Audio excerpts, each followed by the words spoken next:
ಛತ್ರಪತಿ ಶಿವಾಜಿ ಜಯಂತಿ ಮೆರವಣಿಗೆ ವೇಳೆ ಕಲ್ಲು ಹಾಗೂ ಚಪ್ಪಲಿ ತೂರಿದ ಘಟನೆ ಬಾಗಲಕೋಟೆ ಹಳೇ ನಗರದ ಪಂಕಾ ಮಸೀದಿ ಬಳಿ ನಡೆದಿದೆ.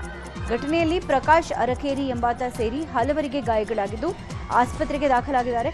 ಇನ್ನು ಎಸ್ಪಿ ಸಿದ್ಧಾರ್ಥ್ ಗೋಯಲ್ ಅವರಿಗೂ ಕಲ್ಲೇಟು ಬಿದ್ದಿದೆ. ಘಟನೆಯಿಂದಾಗಿ ಪೊಲೀಸರು ಹಾಗೂ ಸ್ಥಳೀಯರ ನಡುವೆ ನೂಕಾಟ ತಳ್ಳಾಟ ನಡೆದಿದೆ.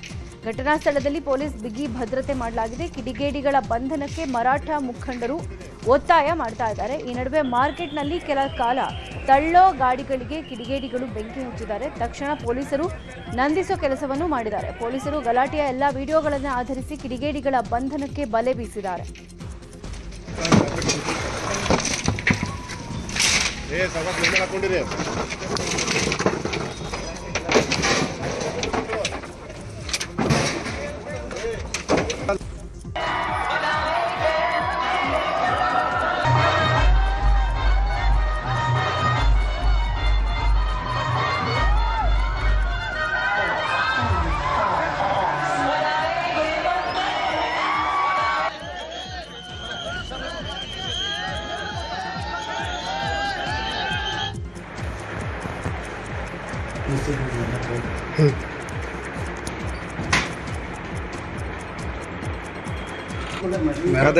ಅದೇ ಬರಾಗತ್ತಿದ್ರಿ ಅವಾಗ ಬಿದ್ದದೆ ಏನನ್ನೋದು ನನಗೆ ಗೊತ್ತಿಲ್ಲ ಸರ್. ಅದು ಏನು ಕರೆದಿತ್ತು ಏನು ಅನ್ನೋದು ನನಗೆ ಗೊತ್ತಿಲ್ಲ.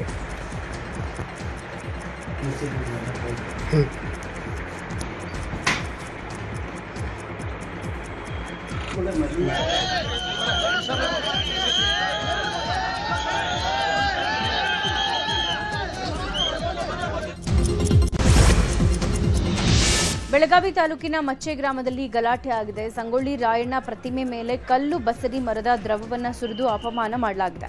ಅಲ್ಲದೆ ಕಿಡಿಗೇಡಿಗಳು ಮಸಿಯನ್ನು ಮೂರ್ತಿ ಮೇಲೆ ಎಸೆದಿದ್ದಾರೆ. ಸ್ಥಳಕ್ಕೆ ನಗರ ಪೊಲೀಸ್ ಆಯುಕ್ತ ಭೂಷಣ್ ಬೊರಸೆ ಹಾಗೂ ಡಿಸಿಪಿ ನಾರಾಯಣ ಭರಮನಿ ಭೇಟಿ ಕೊಟ್ಟು ಸೋಕೋ ತಂಡದ ಜೊತೆಗೆ ಪರಿಶೀಲನೆ ಮಾಡಿದರು. ಸ್ಥಳದಲ್ಲಿ ಜಮಾವಣೆಗೊಂಡ ರಾಯಣ್ಣ ಅಭಿಮಾನಿಗಳು ಬಂಧನಕ್ಕೆ ಒತ್ತಾಯಿಸಿದ್ದಾರೆ. ಕಿಡಿಗೇಡಿಗಳ ಬಂಧನಕ್ಕೆ ಇನ್ನು ಸ್ಥಳದಲ್ಲಿ ಭಾರೀ ಭದ್ರತೆ ಮಾಡಲಾಗಿದೆ.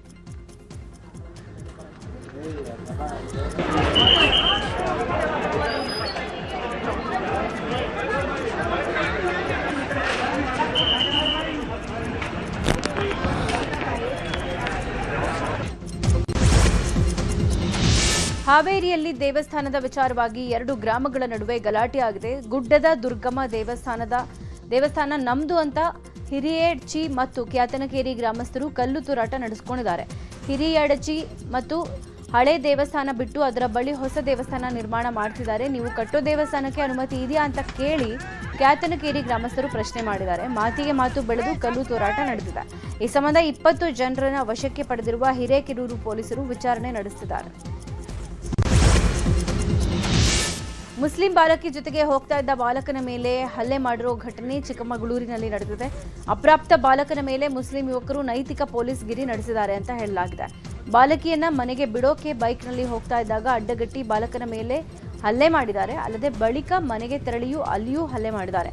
ಈ ಹಿನ್ನೆಲೆ ಚಿಕ್ಕಮಗಳೂರು ನಗರ ಠಾಣೆಯಲ್ಲಿ 8 ಜನರ ವಿರುದ್ಧ ಎಫ್ಐಆರ್ ದಾಖಲಾಗಿದೆ.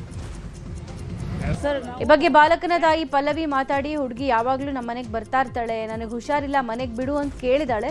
ಅಲ್ಲದೆ ಆ ಹುಡುಗಿ ನನ್ನ ಅಮ್ಮ ಅಂತ ಕರೀತಾಳೆ. ಆದ್ರೆ ರಸ್ತೆಯಲ್ಲಿ ಅಡ್ಡಗಟ್ಟಿ ನನ್ನ ಮಗನಿಗೆ ಕೆಲವರು ಹೊಡೆದಿದ್ದಾರೆ. ಹೀಗಂತ ಚಿಕ್ಕಮಗಳೂರು ನಗರ ಠಾಣೆಯ ಮುಂಭಾಗ ಬಾಲಕನ ತಾಯಿ ಕಿಡಿಕಾರಿತು. ಸಾಕು ಮಗನೇ ಅಮ್ಮನನ್ನ ಕೊಂದ ಘಟನೆ ತುಮಕೂರು ಜಿಲ್ಲೆ ಜೋಗಿಹಳ್ಳಿಯಲ್ಲಿ ನಡೆದಿದೆ. ಎಫ್ಡಿಎ ಮಹಿಳಾ ಅಧಿಕಾರಿ ಜಯಲಕ್ಷ್ಮಿ ಅವರನ್ನ ದತ್ತು ಮಗ ಚಂದ್ರಶೇಖರ್ ಹಾಗೂ ತಾಯಿ ಅನಸೂಯ ತಲೆ ದಿಂಬಿನಿಂದ ಉಸಿರುಗಟ್ಟಿಸಿ ಕೊಲೆ ಮಾಡಿದ್ದಾರೆ. ಮೇಲ್ನೋಟಕ್ಕೆ ಆಸ್ತಿ ವಿಚಾರಕ್ಕೆ ಕೊಲೆ ಮಾಡಿರೋ ಅನುಮಾನ ವ್ಯಕ್ತವಾಗಿದೆ. ಕೊಲೆ ಬಳಿಕ ಆರೋಪಿಗಳು ಅಂತ್ಯಕ್ರಿಯೆಗೆ ಮುಂದಾಗಿದ್ದಾರೆ. ಪೊಲೀಸರು ಸಿನಿಮಾ ಸ್ಟೈಲ್ನಲ್ಲಿ ಬಂದು ಇಬ್ಬರನ್ನು ಬಂಧಿಸಿ ವಿಚಾರಣೆ ನಡೆಸುತ್ತಿದ್ದಾರೆ. ಕಾಂಗ್ರೆಸ್ನಲ್ಲಿ ಕುರ್ಚಿ ಕಚ್ಚಾಟ ಮುಂದುವರೆದಿದೆ. ಇದರ ಮಧ್ಯೆ ಸಚಿವ ಸತೀಶ್ ಜಾರಕಿಹೊಳಿ ದಿಢೀರ್ ದೆಹಲಿಗೆ ತೆರಳಿದ್ದಾರೆ. ಕಳೆದ ವಾರವಷ್ಟೇ ದೆಹಲಿಗೆ ಡಿಸಿಎಂ ಡಿಕೆಶಿ ತೆರಳಿದ್ರು. ಇದೀಗ ನಾಯಕತ್ವ ಬದಲಾವಣೆ ಚರ್ಚೆ ನಡುವೆ ಸತೀಶ್ ಜಾರಕಿಹೊಳಿ ದೆಹಲಿ ಪ್ರಯಾಣ ಬೆಳೆಸಿರುವುದು ಕುತೂಹಲ ಮೂಡಿಸಿದೆ. ಸಿಎಂ ಸಿದ್ದರಾಮಯ್ಯ ಪರವಾಗಿ ವರಿಷ್ಠರ ಭೇಟಿಗೆ ಸತೀಶ್ ಜಾರಕಿಹೊಳಿ ತೆರಳಿದರಾ ಅನ್ನೋ ಅನುಮಾನ ಮೂಡಿದೆ. ವೇಣುಗೋಪಾಲ್ ಹಾಗೂ ಸುರ್ಜೇವಾಲಾ ಭೇಟಿ ಮಾಡೋ ಸಾಧ್ಯತೆ ಇದೆ. ಬೆಳಗಾವಿಯಲ್ಲಿ ವಿವಾದಾತ್ಮಕ ಜಮೀನು ಅಡ ಇಟ್ಕೊಂಡು ಜಾರಕಿಹೊಳಿ ಕುಟುಂಬದ ಆಪ್ತನಿಗೆ ಡಿಸಿಸಿ ಬ್ಯಾಂಕ್ 120 ಕೋಟಿ ಸಾಲ ಕೊಟ್ಟಿದೆ ಅನ್ನುವ ಆರೋಪ ಎದುರಾಗಿದೆ.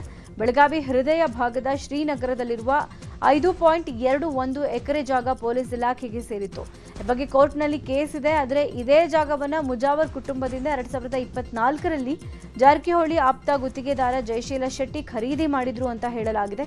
ಇದೀಗ ಅದೇ ಜಾಗವನ್ನು ಅಡ ಇಟ್ಕೊಂಡು ಡಿಸಿಸಿ ಬ್ಯಾಂಕ್ ಜಾರಕಿಹೊಳಿ ಆಪ್ತ ಗುತ್ತಿಗೆದಾರ ಜಯಶೀಲ ಶೆಟ್ಟಿಗೆ 120 ಕೋಟಿ ಸಾಲ ಕೊಟ್ಟಿದೆ.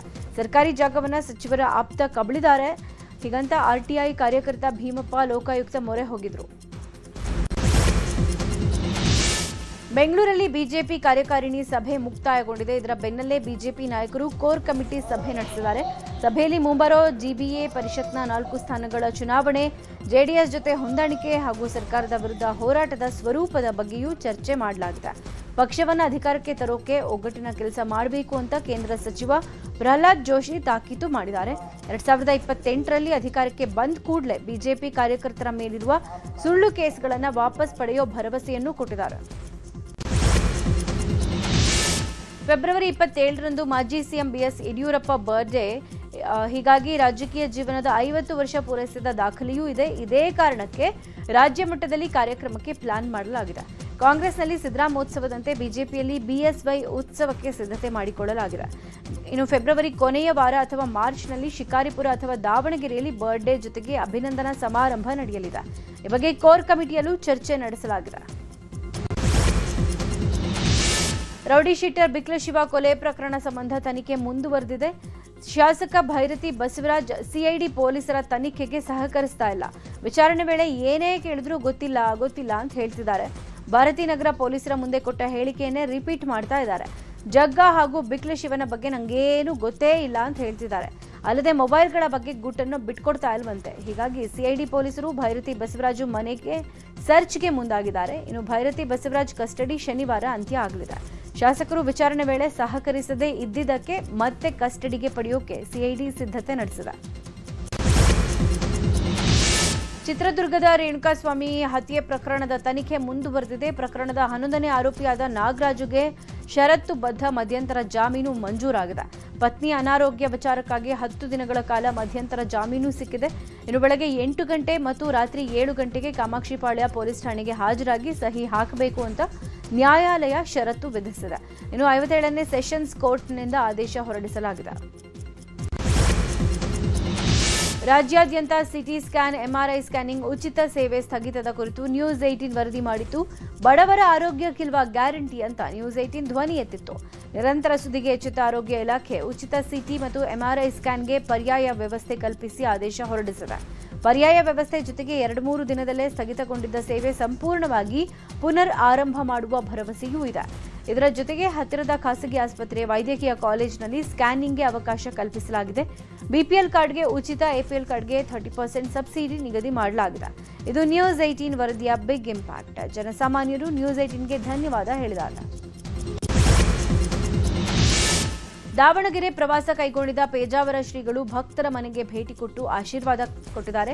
ಇದೇ ವೇಳೆ ಮಾಜಿ ಮೇಯರ್ ವೀರೇಶ್ ಮನೆಗೆ ಭೇಟಿ ಕೊಟ್ಟಿದ್ದಾರೆ. ಬಳಿಕ ಮಾತನಾಡಿದ ಪೇಜಾವರ ಶ್ರೀಗಳು ಎಲ್ಲರೂ ರಾಮನ ವ್ಯಕ್ತಿತ್ವವನ್ನು ಮೈಗೂಡಿಸಿಕೊಳ್ಳುವಂತೆ ಕರೆ ಕೊಟ್ಟರು. ಅಯೋಧ್ಯೆಯಲ್ಲಿ ರಾಮ ಮಂದಿರ ನಿರ್ಮಾಣ ಬಳಿಕ ಆರ್ಥಿಕತೆಯಲ್ಲಿ ಐತಿಹಾಸಿಕ ಬದಲಾವಣೆ, ಉದ್ಯೋಗ ಸೃಷ್ಟಿಯಾಗಿದೆ. ಹಾಗೂ ನಮ್ಮ ಕನಸು ರಾಮ ಮಂದಿರ ಮಾತ್ರ ಅಲ್ಲ, ರಾಮರಾಜ್ಯ ಆಗಬೇಕು ಅಂತ ಹೇಳಿದರು.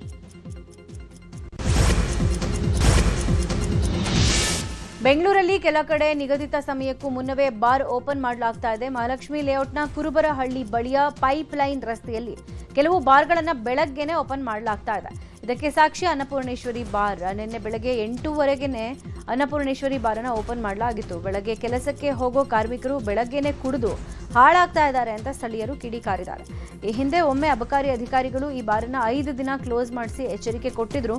ಆದರೂ ಬಾರ್ ಮಾಲೀಕರು ಇನ್ನೂ ಎಚ್ಚೆತ್ತುಕೊಂಡಿಲ್ಲ. ಅಬಕಾರಿ ಅಧಿಕಾರಿಗಳು ಮಾಮೂಲಿ ತಗೊಂಡು ಸುಮ್ಮನಾಗಿದ್ದಾರೆ ಅಂತ ಸ್ಥಳೀಯರ ಆರೋಪ. ಅವಧಿಗೂ ಮುನ್ನ ಓಪನ್ ಮಾಡಿದ್ದಕ್ಕೆ ಬಾರ್ ಲೈಸೆನ್ಸ್ ರದ್ದು ಮಾಡಬೇಕು ಅಂತ ಸ್ಥಳೀಯರು ಆಗ್ರಹಿಸುತ್ತಿದ್ದಾರೆ.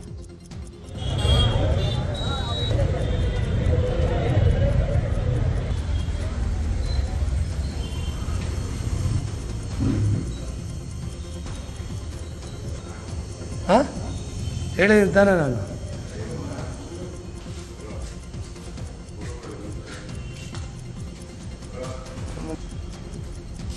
ಕೆಲಸಕ್ಕೆ ಹೋರ ನನ್ನ ಮಕ್ಕಳು ಅಂದರೆ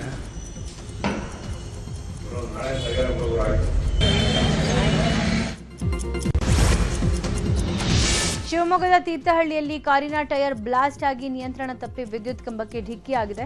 ಘಟನೆಯಲ್ಲಿ ಕಾರಿನ ಒಂದು ಭಾಗ ಸಂಪೂರ್ಣ ಜಖಮಾಗಿದೆ. ತುಂಗಾ ಕಮಾನು ಸೇತುವೆ ಬಳಿ ಕಾರಿನ ಟೈರ್ ಬ್ಲಾಸ್ಟ್ ಆಗಿದೆ. ಡಿಕ್ಕಿ ಪರಿಣಾಮಕ್ಕೆ ವಿದ್ಯುತ್ ಕಂಬ ಮುರಿದಿದೆ. ತೀರ್ಥಹಳ್ಳಿಯಿಂದ ಕೊಪ್ಪ ಕಡೆಗೆ ಹೋಗ್ತಾ ಇದ್ದ ಕಾರಲ್ಲಿ ಮೂವರು ಪ್ರಯಾಣ ಮಾಡ್ತಾ ಇದ್ರು. ಸದ್ಯ ಯಾವುದೇ ಅವಘಡ ಆಗಿಲ್ಲ. ಸ್ಥಳಕ್ಕೆ ಮೆಸ್ಕಾಂ ಹಾಗೂ ಪೊಲೀಸ್ ಅಧಿಕಾರಿಗಳು ಭೇಟಿ ಕೊಟ್ಟು ಪರಿಶೀಲನೆ ನಡೆಸ್ತಾ ಇದ್ದಾರೆ. ಸೊಳ್ಳೆ ಪರದೆ ಫ್ಯಾಕ್ಟರಿ ಶೆಡ್ಗೆ ಬೆಂಕಿ ಬಿದ್ದು ಫ್ಯಾಕ್ಟರಿಯಲ್ಲಿದ್ದ ವಸ್ತುಗಳೆಲ್ಲ ಸುಟ್ಟು ಕರಕಲಾಗಿವೆ. ಈ ಘಟನೆ ಬೆಂಗಳೂರಿನ ಮಾದನಾಯಕನಹಳ್ಳಿ ಠಾಣೆ ವ್ಯಾಪ್ತಿಯಲ್ಲಿ ನಡೆದಿರೋದು. ಮಾಗಡಿ ರಸ್ತೆಯ ಚಿಕ್ಕಗೊಲ್ಲರಹಟ್ಟಿ ಬಳಿಯ ಪೈಪ್ಲೈನ್ ಬಳಿ ಇರೋ ಫ್ಯಾಕ್ಟರಿ ಶೆಡ್ನಲ್ಲಿ ಕಾರ್ಮಿಕರು ಕೆಲಸ ಮಾಡ್ತಾ ಇರುವಾಗಲೇ ಬೆಂಕಿ ಕಾಣಿಸಿಕೊಂಡಿದೆ. ತಕ್ಷಣ ಎಚ್ಚೆತ್ತ ಕಾರ್ಮಿಕರು ಹೊರಗೆ ಬಂದಿದ್ದಾರೆ. ಬಳಿಕ ಸ್ಥಳಕ್ಕೆ ಅಗ್ನಿಶಾಮಕ ಸಿಬ್ಬಂದಿ ಮತ್ತು ಮಾದನಾಯಕನಹಳ್ಳಿ ಪೊಲೀಸರು ಭೇಟಿ ಕೊಟ್ಟು ಪರಿಶೀಲನೆ ನಡೆಸಿದ್ದಾರೆ. ಇನ್ನು ಶಾರ್ಟ್ ಸರ್ಕ್ಯೂಟ್ನಿಂದ ಬೆಂಕಿ ಹೊತ್ಕೊಂಡಿರೋ ಶಂಕೆ ವ್ಯಕ್ತವಾಗಿದೆ. ತನಿಖೆ ಆಗ್ತಾ ಇದೆ. ಆಕಸ್ಮಿಕವಾಗಿ ಹೊತ್ಕೊಂಡ ಬೆಂಕಿಗೆ ಗ್ಯಾರೇಜ್ ಹೊತ್ತಿ ಉರಿದ ಘಟನೆ ಹಳೆ ಹುಬ್ಬಳ್ಳಿಯ ಇಂಡಿ ಪಂಪ್ ವೃತ್ತದಲ್ಲಿ ನಡೆದಿದೆ. ಬೆಂಕಿ ಅವಘಡದಲ್ಲಿ ಗ್ಯಾರೇಜ್ನಲ್ಲಿದ್ದ ವಸ್ತುಗಳು ಸುಟ್ಟು ಕರಕಲಾಗಿವೆ. ಸಚಿನ್ ಹಬೀಬಿ ಅನ್ನೋರಿಗೆ ಸೇರಿದ ಗರಾಜ್ಗೆ ಬೆಂಕಿ ಬಿದ್ದಿದ್ದು ಸ್ಥಳಕ್ಕೆ ಅಗ್ನಿಶಾಮಕ ಸಿಬ್ಬಂದಿ ಆಗಮಿಸಿ ಬೆಂಕಿ ನಂದಿಸಿದ್ದಾರೆ. ರಿಪೇರಿಗೆ ಹೊರಟಿದ್ದ ಮಾರುತಿ 800 ಕಾರಿಗೆ ಬೆಂಕಿ ಬಿದ್ದಿರೋ ಘಟನೆ ಚಿಕ್ಕೋಡಿ ಪಟ್ಟಣದ ಪರಟಿ ನಾಗಲಿಂಗೇಶ್ವರ ದೇವಸ್ಥಾನದ ಬಳಿ ನಡೆದಿದೆ. ಬ್ಯಾಟರಿ ಶಾರ್ಟ್ ಸರ್ಕ್ಯೂಟ್ನಿಂದ ಕಾರು ಹೊತ್ತು ಉರಿದಿದೆ. ಸ್ಥಳಕ್ಕೆ ಅಗ್ನಿಶಾಮಕ ದಳದ ಸಿಬ್ಬಂದಿ ಆಗಮಿಸಿ ಬೆಂಕಿ ನಂದಿಸಿದರು. ಶೇಂಗಾ ಬೆಳೆಯ ಬೆಂಬಲ ಬೆಲೆ ಕುಸಿತ ಹಿನ್ನೆಲೆ ಯಾದಗಿರಿಯಲ್ಲಿ ರೈತ ಸಂಘಟನೆಗಳು ಕಾರ್ಯಕರ್ತರು ಪ್ರತಿಭಟನೆ ನಡೆಸಿದ್ದಾರೆ. ನಗರದ ಎಪಿಎಂಸಿ ಮಾರ್ಕೆಟ್ನಲ್ಲಿ ಪ್ರತಿಭಟನೆ ನಡೆಸಿ ಶೇಂಗಾ ಬೆಳೆಗೆ ಸರ್ಕಾರ ಪ್ರತಿ ಕ್ವಿಂಟಾಲ್ಗೆ 12,000 ನಿಗದಿ ಮಾಡಬೇಕು ಅಂತ ಆಗ್ರಹಿಸಿದೆ. ಮಾರುಕಟ್ಟೆಯಲ್ಲಿ ವರ್ತಕರು ಯಾವುದೇ ಕಮಿಷನ್ ಆಗಲಿ ಹಮಾಲಿ ಹೆಸರಲ್ಲಿ ಹಣ ಪಡೆಯದೆ ಖರೀದಿ ಮಾಡಬೇಕು. ಹೊರ ಜಿಲ್ಲೆಯ ವರ್ತಕರು ಹೆಚ್ಚಿನ ದರಕ್ಕೆ ಖರೀದಿಸೋಕೆ ಬಂದರೆ ಸ್ಥಳೀಯ ವರ್ತಕರು ಆಕ್ಷೇಪಣೆ ಮಾಡದೆ ಖರೀದಿಗೆ ಅನುವು ಮಾಡಿಕೊಡಬೇಕು ಅಂತ ಮನವಿ ಮಾಡಿದ್ದಾರೆ. ಇನ್ನು ರೈತರ ಬೇಡಿಕೆ ಈಡೇರದೇ ಇದ್ರೆ ಉಗ್ರವಾದ ಹೋರಾಟ ಮಾಡಬೇಕಾಗುತ್ತೆ ಅಂತ ಎಚ್ಚರಿಕೆ ಕೊಟ್ಟಿದ್ದಾರೆ. ಕಾಡು ಪ್ರಾಣಿ ಹತ್ಯೆ ಶಂಕೆ ಹಿನ್ನೆಲೆ ಅರಣ್ಯಾಧಿಕಾರಿಗಳು ಭಟ್ಕಳ ತಾಲೂಕಿನ ಹುರುಳಿ ಸಾಲದ ಮನೆ ಮೇಲೆ ದಾಳಿ ನಡೆಸಿದ್ದಾರೆ. ಅಧಿಕಾರಿಗಳು ಕಾಡು ಪ್ರಾಣಿ ಹತ್ಯೆ ಮಾಡಿದ್ದ ಜಾಫರ್ ಬ್ರಹ್ಮಾವರ ಮನೆ ಶೋಧಕ್ಕೆ ಮುಂದಾದಾಗ ಕುಟುಂಬಸ್ಥರು ವಿರೋಧ ಪಡಿಸಿದ್ರು. ಹೀಗಾಗಿ ಅಧಿಕಾರಿಗಳು 6 ಗಂಟೆಗಳ ಕಾಲ ಮನೆ ಎದುರೇ ಕಾದು ಕುಳಿತಿದ್ರು. ಬಳಿಕ ದಾಳಿ ನಡೆಸಿದ ಅಧಿಕಾರಿಗಳು ಫ್ರಿಡ್ಜ್ನಲ್ಲಿ ಇಡಲಾಗಿದ್ದ 21 ಕೆಜಿ ಮಾಂಸ, ಜಿಂಕೆ ಕೊಬ್ಬು, 2 ಏರ್ಗನ್ ಹಾಗೂ ಆರೋಪಿಯನ್ನ ವಶಕ್ಕೆ ಪಡ್ಕೊಂಡಿದ್ದಾರೆ. ಮಂಡ್ಯದ ಗಂಜಾಂನಲ್ಲಿ ಮರಾಠ ಕ್ಷತ್ರಿಯ ಸಮಾಜದ ವತಿಯಿಂದ ಛತ್ರಪತಿ ಶಿವಾಜಿ ಜಯಂತಿಯನ್ನು ಅದ್ದೂರಿಯಾಗಿ ಆಚರಿಸಲಾಗಿದೆ.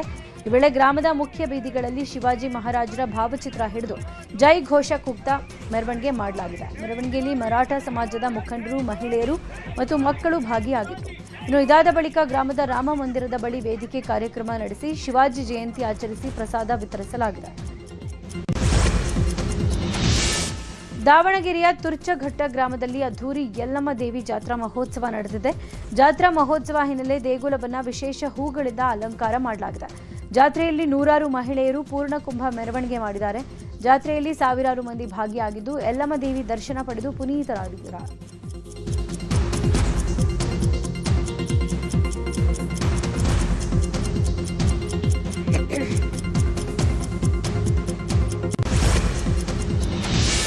ಇರಾನ್ ಮತ್ತು ಅಮೆರಿಕ ನಡುವೆ ಯುದ್ಧ ಭೀತಿ ಶುರುವಾಗಿದೆ.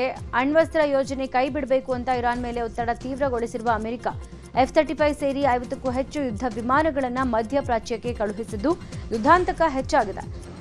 ಇನ್ನು 2003ರ ಇರಾನ್ ಯುದ್ಧದ ಬಳಿಕ ಈ ಪ್ರಮಾಣದಲ್ಲಿ ಯುದ್ಧ ವಿಮಾನವನ್ನು ನಿಯೋಜಿಸಿರುವುದು ಇದೇ ಮೊದಲು. ಪರಮಾಣು ಯೋಜನೆ ಕೈಬಿಡುವ ಒಪ್ಪಂದ ಕುರಿತು ಉಭಯ ದೇಶಗಳ ಮಾತುಕತೆ ಬಳಿಕ ಇರಾನ್ ಮೇಲೆ ಅಮೆರಿಕ ಮತ್ತಷ್ಟು ಒತ್ತಡ ಹೇರೋಕೆ ಮುಂದಾಗಿದೆ.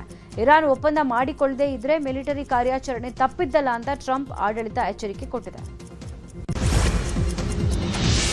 ಬೆಂಗಳೂರಲ್ಲಿ ಆಂಥ್ರೋಪಿಕ್ ತನ್ನ ಕಚೇರಿ ಆರಂಭ ಮಾಡಿದ ಬೆನ್ನಲ್ಲೇ ಮತ್ತೊಂದು ಟೆಕ್ ದೈತ್ಯ ಚಾಟ್ ಜಿಪಿಟಿ ತನ್ನ ಶಾಖೆಯನ್ನ ಬೆಂಗಳೂರಲ್ಲೇ ತೆರೆಯೋದಾಗಿ ಘೋಷಣೆ ಮಾಡಿದೆ. ಬೆಂಗಳೂರಿನ ಜೊತೆಗೆ ಮುಂಬೈನಲ್ಲೂ ಹೊಸ ಕಚೇರಿ ತೆರೆಯುತ್ತೆ. ಕಳೆದ ವರ್ಷ ಓಪನ್ ಎಐ ದೆಹಲಿಯಲ್ಲಿ ಭಾರತದ ಮೊದಲ ಕಚೇರಿ ಆರಂಭ ಮಾಡಿತ್ತು.